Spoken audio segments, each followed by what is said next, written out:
Hey once again welcome back to your channel क्रीडा क्षेत्र। Guys I hope आप लोग बहुत अच्छे होंगे। तो गाइस जैसा कि हम लोग यहाँ पे यूपीएलटी के सिलेबस के अकॉर्डिंग चल रहे हैं, तो उसमें हम लोग यूनिट फर्स्ट जो है हमारा उसके बारे में चर्चा कर रहे हैं। तो आज हम लोग हिस्ट्री ऑफ डेनमार्क के बारे में पढ़ेंगे, क्योंकि इससे पहले हम लोग जर्मनी का इतिहास, रोम का इतिहास, स्वीडन का इतिहास, इन सब के बारे में चर्चा कर ली है और फिजिकल एजुकेशन के डेफिनेशंस वगैरह के बारे में चर्चा कर ली है। और अगर आपने अभी तक नहीं देखा है तो प्लेलिस्ट में जाके आप चेक कर सकते हैं। और अगर मेरे चैनल पे पहली बार विजिट कर रहे हैं तो please guys like share subscribe करना ना भूलें। तो चलिए स्टार्ट करते हैं हम लोग डेनमार्क के इतिहास के बारे में। तो गाइज जैसा कि है डेनमार्क के जो इतिहास है, कहते हैं कि डेनमार्क में जो शारीरिक शिक्षा के विकास में जो डेनमार्क का नाम है उसको सुनहरे अक्षरों में लिया जाता है, क्योंकि यहाँ पे क्या हुआ था, इसको सुनहरे अक्षरों में कह सकते हैं कि गोल्डन हिस्ट्री भी कहा जाता है। क्योंकि यहाँ पे 1814 में क्या हुआ था, एजुकेशन एक्ट लागू हुआ था, जिसमें 7 से 14 वर्ष के बच्चों के लिए क्या किया गया था, एजुकेशन जो है अनिवार्य कर दिया गया था। ठीक है। और डेनमार्क में बात करें तो हमारे डेनमार्क में जो है डेनमार्क में शाही शिक्षा के विकास के लिए हमारे बहुत सारे विद्वान हैं, बहुत सारी संस्थाएं जिन्होंने महत्वपूर्ण अपना योगदान दिया है, जिसमें हमारे फ्रेंच नेस्गाल जी आते हैं।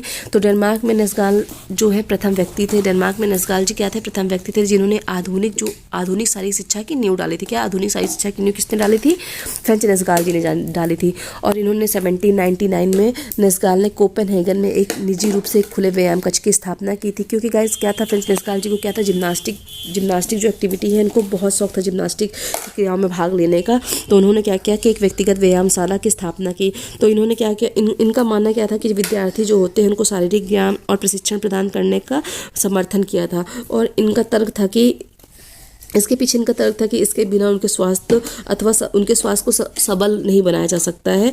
तो इन्होंने क्या किया कि एक खुले व्यायाम कक्ष की स्थापना की कोपेनहेगन में 1799 में। फिर क्या हुआ गाइस, 1804 में यानी 1804 में जिम्नास्टिक जो है शिक्षकों के प्रशिक्षण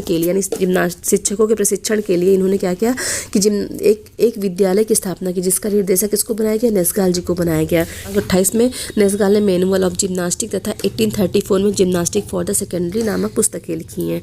तो इसके बाद इनकी 1847 में नेस्गाल जी की मृत्यु हो जाती है। इनकी मृत्यु के बाद क्या होता है कि हमारे 1861 में राइफल क्लब की स्थापना की जाती है। याद रखिएगा, क्वेश्चन बहुत बार आता है, राइफल क्लब की स्थापना कब की गई है, कब की स्थापना कब हुई थी, 1861 में हुई। क्वेश्चन आता है कि राइफल क्लब का उद्देश्य क्या था, तो इसका उद्देश्य याद रखिएगा सैनिकों को प्रशिक्षण देना, या फिर कह सकते हैं कि इसका उद्देश्य शूटिंग या मिलिट्री ड्रिल का प्रशिक्षण था।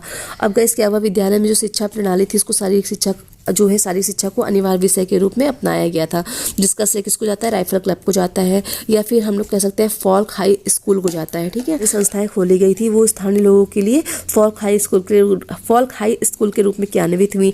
शारीरिक शिक्षा की दृष्टि के रूप में इस पर विशेष ध्यान दिया गया, क्योंकि जिम्नास्टिक व शारीरिक शिक्षा यहाँ के लिए क्या हो गई, यहाँ की शिक्षा प्रणाली के लिए अभिन्न अंग हो गए। अब इसके बाद इसमें एक और जो विद्वान आते हैं उनके बारे में चर्चा करते हैं कि इनका भी महत्वपूर्ण योगदान रहा है, जिनका नाम है नील्स बक। क्या था, नील्स बक था। तो गाइस जो नील्स बक जी हैं, इन्होंने क्या किया था, ऑट्रेप नामक स्थान पर एक स्कूल की स्थापना की थी। कौन सी जगह पे, ऑट्रेप नामक स्थान पर एक स्कूल की स्थापना की थी, जिसमें तो नील्स बक ने क्या किया, डेनमार्क में जिम्नास्टिक व्यायाम को एक नया मोड़ नील्स बक ने ही दिया था।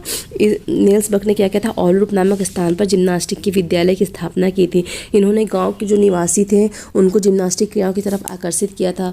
नील्स बक का मुख्य उद्देश्य क्या था कि जो ग्रामीण व्यक्ति है उनमें पाई जाने वाली शारीरिक कमियों को सुधारना था। और इसके लिए नील्स बक ने एक प्रारंभिक व्यायाम प्रणाली को निर्मित किया था, जिसमें क्या था कि जिनमें क्या था कि ऐसे व्यायामों को सम्मिलित किया गया था जिसमें व्यक्ति में चुस्ती, फुर्ती, संतुलन के गुण पैदा हो सके।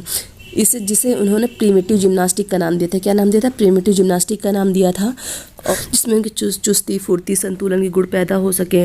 और जिसे इन्होंने प्रिमिटिव जिम्नास्टिक का नाम दिया था, जिसमें क्या था, हाथ, पैर, गर्दन, जॉइंट्स हैं, इन सब के व्यायाम शामिल थे। और इस कार्यक्रम में विभिन्न प्रकार के व्यायामों को क्या किया था, सम्मिलित किया गया था, जिनकी सहायता से क्या होता था, जो हमारे छात्र हैं उनके शरीर के विभिन्न अंगों का सबल बनाया जा सके, उनको मजबूत बनाया जा सके। तो नील्स बक ने क्या किया था, व्यायामों को आधुनिक यंत्रों से करने की सहायता करने के लिए प्रयास किया था। यानी नील्स बक ने इन व्यायामों को आधुनिक यंत्रों की सहायता से करने का प्रयास किया था।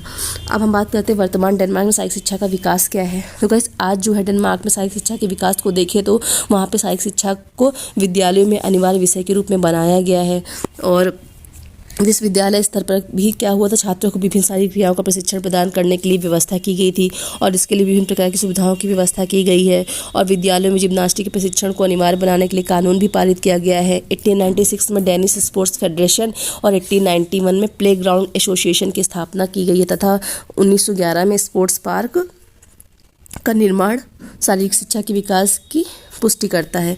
तो ये हमारे यहाँ पे डेनमार्क की हिस्ट्री कंप्लीट होती है गाइस। तो गाइस इसमें जो इम्पोर्टेंट है आपको याद करना है, इसमें याद करना है कि 1814 में 7 से 14 वर्ष के बच्चों के लिए शिक्षा को अनिवार्य विषय के रूप में शामिल किया गया था। और 1828 में क्या था कि मैनुअल ऑफ जिम्नास्टिक और 1834 में जिम्नास्टिक फॉर सेकेंडरी स्कूल की पुस्तकें लिखी गई थी और 1861 में राइफल क्लब की स्थापना की गई थी।